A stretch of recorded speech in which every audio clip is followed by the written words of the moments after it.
आखिर क्यों मोहम्मद रिजवान ने पीसीबी के सेंट्रल कॉन्ट्रैक्ट पे साइन करने से इनकार कर दिया?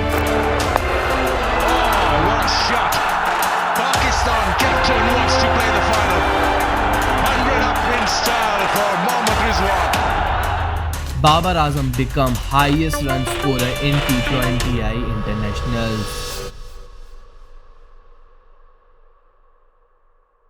तो भाई साहब, जैसा कि आप लोगों को पता है यार, पाकिस्तान और साउथ अफ्रीका का कल सेकंड T20 था, जिसके अंदर भाई साहब पाकिस्तान ने 1 साइडेड विन हासिल कर ली है। और भाई साहब इस मैच के ऊपर बात करने के लिए बहुत सारी बातें हैं, बहुत सारे पॉइंट हैं और बहुत सारी चीज़ें पाकिस्तान क्रिकेट बोर्ड में हो चुकी हैं। उससे पहले यार बहुत माजरत कि मैं YouTube के ऊपर से गायब हूँ। काफ़ी अरसे से मैं ऑन एंड ऑफ चल रहा हूँ, कभी वीडियो आती है कभी नहीं आती, एक हफ्ता गैप हो रहा है वीडियो के अंदर, तो उस चीज़ के लिए बहुत माजरत। लेकिन टू बी वेरी हॉनेस्ट, अब मैं पूरी ट्राई करूंगा कि दोबारा से अपनी कंसिस्टेंसी के ऊपर आऊँ, डेली वीडियोस अपलोड करूं। अगर डेली नहीं भी करा तो हफ्ते के अंदर 4 या 5 वीडियोस तो आएंगी ही आएंगी। अच्छा, तो अगर अब मैच के ऊपर वापस आए तो देखो भाई, मैच के अंदर भाई साहब जिस तरीके की कारकर्दगी साइम अयूब ने दिखाई भाई साहब, exceptional, to be very honest exception. मतलब यार अच्छी परफॉर्मेंस उस लड़के ने दिखाई काफ़ी अरसे बाद, मतलब पिछले 6-7 महीने से उसकी उस तरीके की परफॉर्मेंस नहीं थी जिस तरीके की परफॉर्मेंस उससे रिक्वायर्ड थी।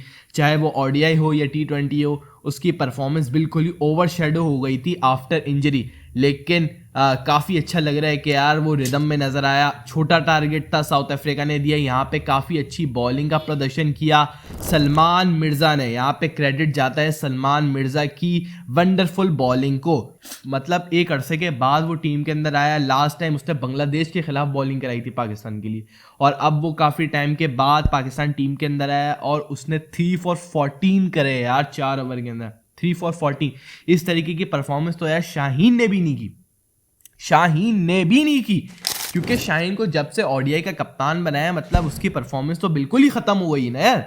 मतलब मुझे इस चीज़ का अंदाज़ा ही नहीं है कि शाहीन ने अल्लाह करके एशिया कप में थोड़ी बहुत परफॉर्मेंस दी, उसके बाद थोड़ी बहुत परफॉर्मेंस दे रहा था, लेकिन आपने उसको ODI की कप्तानी दे के सारी उसकी परफॉर्मेंस पे पानी फेर दिया, क्योंकि आपने उसके कॉन्फिडेंस, उसकी परफॉर्मेंस का सत्यानाश कर दिया। जब एक बंदा मोहम्मद रिजवान ODI की कप्तानी ठीक ठाक कर रहा था तो आपको चाहिए ही नहीं था कि आप ODI की कैप्टनसी में छेड़खानी करो। आपने बिला वजह की छेड़खानी की, जिसकी वजह से उस बंदे का भी दिमाग ठनक गया कि भाई मैं सेंट्रल कॉन्ट्रैक्ट पे साइन ही नहीं करूंगा जब तक आप मुझे ये नहीं बताओगे कि आपने मुझे ODI की कप्तानी से निकाला क्यों। और ये बात उसकी 110% सही है, क्योंकि अगर आप उसको चैंपियंस ट्रॉफी की परफॉर्मेंस के ऊपर हटा रहे हो कप्तानी से, तो ये तो सरासर गलत है। आपको गिरेबान पकड़ना चाहिए अपने उन प्लेयर्स का जो कि पिछले 3-4 साल से यार बैठ के पाकिस्तान टीम में खाली रन बना रहे। पाकिस्तान के लिए उनकी जीरो परफॉर्मेंस है, जीरो परफॉर्मेंस। सिर्फ अपने रन बनाते, अपनी रैंकिंग के लिए खेलते, खाली पाकिस्तान के नाम के ऊपर ही खेलने और रन बना रहे और पैसे छाप रहे। साफ सी बात है भाई, क्योंकि मोहम्मद रिजवान की इसमें कोई गलती ही नहीं है और मोहम्मद रिजवान को यहाँ पे यही स्टैंड लेना चाहिए था, क्योंकि पीसीबी हमेशा ऐसे ही ज्यादती करती है। अगर आप ये कहो कि उसकी अपने की कोई इंडिविजुअल परफॉर्मेंस नहीं है तो ये चीज गलत है, क्योंकि Mohammad Rizwan was the one जिसने काफी अरसे के बाद आपको यार ऑस्ट्रेलिया में सीरीज जितवाई, साउथ अफ्रीका में जितवाई, ओवरसीज आपको सीरीज जितवाई यार, वो भी बैक टू बैक। ठीक है, उस सीरीज के अंदर साइम अयूब का भी बहुत बड़ा किरदार था। ठीक है, ये चीज आप नहीं भूलो, लेकिन आपने जो उसके साथ किया वो गलत था। और फिर शाहीन के साथ भी आपने गलत किया कि आपने उसको फौरन से कप्तानी से नवाज दिया, क्योंकि हमारे क्रिकेट बोर्ड में कोई निजाम ही नहीं है ना। कोई एक सीरीज में रन बनाएगा, आप उसको अगली सीरीज में कप्तानी से नवाज दोगे, मतलब उसको कोई मेहनत तो मुशक्कत करने की जरूरत ही नहीं है।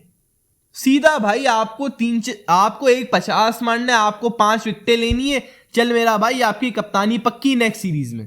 मतलब आपने यार ये तमाशे लगाए हुए, इसी वजह से ही तो पाकिस्तान क्रिकेट आज इस मोड़ पे खड़ी हुई है यार।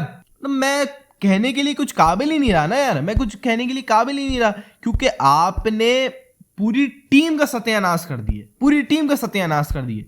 और जहां तक बात रही बाबर के हाईएस्ट रन स्कोरर होने की T20I में, तो अगर मैं आपको कहूं कि बाबर के मुझे कोई 10 नॉक गिनवा दो जिसने पाकिस्तान को मैचेस जितवाया, पाकिस्तान की जीत में उसके रन आए, तो आप शायद मुझे 5 भी ऐसे नॉक ना गिनवा पाओ, नहीं गिनवा पाओगे, क्योंकि यार ऐसी परफॉर्मेंसेस ही नहीं है ना उसकी। मतलब आप किसी की पीछे रन बना रहे हो यार, किसी के नाम के पीछे रन बना रहे हो और फिर अपनी रैंकिंग के लिए खेल रहे हो। फिर आपकी एक पर्टिकुलर फैन बेस है जो कि एकदम पागल हो चुकी है, ठीक है। मतलब यहाँ पे जितना कसूरवार पाकिस्तान के क्रिकेट को तबाह करने में इन प्लेयर्स का है, उनके पीछे उनकी फैन बेस का भी है, जिन्होंने उनकी गलतियां के ऊपर उनको नहीं टोका, उनको सपोर्ट किया। भाई सपोर्ट करना बुरी बात नहीं है, ठीक है, सपोर्ट करना गलत नहीं है, लेकिन गलतियों को छुपाना, गलतियों के ऊपर फिर आप उसको डिफेंड कर रहे हो, ये गलत है, ये गलत है। और जिसने पाकिस्तान टीम को बर्बाद किया है, और अगर बाबर T20 से बाहर था तो उसको चाहिए था कि वो अपनी ओडीआई क्रिकेट को मजबूत करता और टेस्ट को मजबूत करता, क्योंकि टेस्ट और ओडीआई में वो बहुत ज्यादा वीक हो गया है, क्योंकि ये दो उसके कोर फॉर्मेट थे जिसके अंदर उसको रन बनाने चाहिए थे, ठीक है। और यहां से वो अपनी क्रिकेट को, अपनी नाम को एक बड़ा लेवल पे लेके जा सकता था, ये चीज मैं आपको बता रहा हूं। लेकिन इसने उस चीज के ऊपर फोकस नहीं किया। इसका फोकस शुरू से यार यही है कि मैं T20 में आ जाऊं, मैं रैंकिंग को कर लूं, मैं रन बना लूं, मैं वो कर लूं। इसका फोकस कभी था ही नहीं। अगर ये दो फॉर्मेट के ऊपर फोकस रखता, अपनी परफॉर्मेंस बेहतर करता, तो पाकिस्तान को ये आने वाले टाइम में मैचेस जितवा सकता था। लेकिन इनको ये करना ही नहीं है, इनको चाहिए खाली मटर गश्ती, इनको चाहिए रन, इनको चाहिए पैसे, ठीक है। अगर इनकी परफॉर्मेंस नहीं आती तो पीछे से आ जाता है कि भाई ये तो गेम है, गेम में कुछ भी हो सकता है। भाई गेम है क्राउड के लिए, आपके लिए गेम नहीं है, आपके लिए जॉब है, आपको इस चीज के पैसे मिलते हैं। लेकिन आप उस चीज को मानोगे ही नहीं। At the end of the day आप यही बोलोगे कि भाई ये तो गेम है, या तो एक जीतेगा या तो एक हारेगा, इस चीज में कोई दो राय है ही नहीं। लेकिन अगर आप लड़के हारोगे तो उस हार का भी मजा है, ठीक है, उस हार का भी मजा है। लेकिन आपको तो भाई कुत्तों वाली हार पसंद है। तो खैर अपनी अपनी पसंद होती है लोगों की। लेकिन यहां पे मैंने एक चीज नोटिस की कि यार साइम अय्यूब अपनी बॉलिंग की परफॉर्मेंसेस से नंबर 1 ऑलराउंडर बन चुका है T20I के अंदर। और मुझे उस तरीके की हाइप कहीं नजर नहीं आ रही है सोशल मीडिया के ऊपर, जिस तरीके की हाइप उस पर्टिकुलर फैन बेस ने बना रखी है उस बंदे के लिए जो कि नंबर 1 रैंकिंग से उतर चुका है। पिछले 3 साल से इसकी सेंचुरी नहीं है कोई, ना उसकी कोई रन है और ना उसकी कोई परफॉर्मेंस है पाकिस्तान के लिए।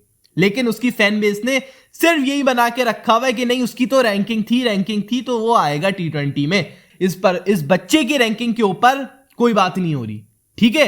ये चीज मैं आपको बता रहा हूं। वैसे मैं रैंकिंग्स को उतना तरजीह नहीं देता, रैंकिंग्स को उतना नोटिस नहीं करता, ग्राउंड परफॉर्मेंस के ऊपर फोकस करता हूं, उसको एनालाइज करता हूं।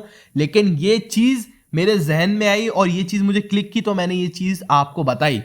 तो आप लोग मुझे ये बताओ कि कितने लोग इस चीज से यार सहमत हैं। बाकी आप लोग अपना ओपिनियन मुझे कमेंट सेक्शन में शेयर करो। तो खैर ये थी आज की वीडियो। अगर वीडियो पसंद है तो लाइक मारो, चैनल को सब्सक्राइब करना मत भूलना। मैं मिलूंगा आपसे मोस्ट प्रोबेबली कल की वीडियो में। तब तक के लिए पीस आउट।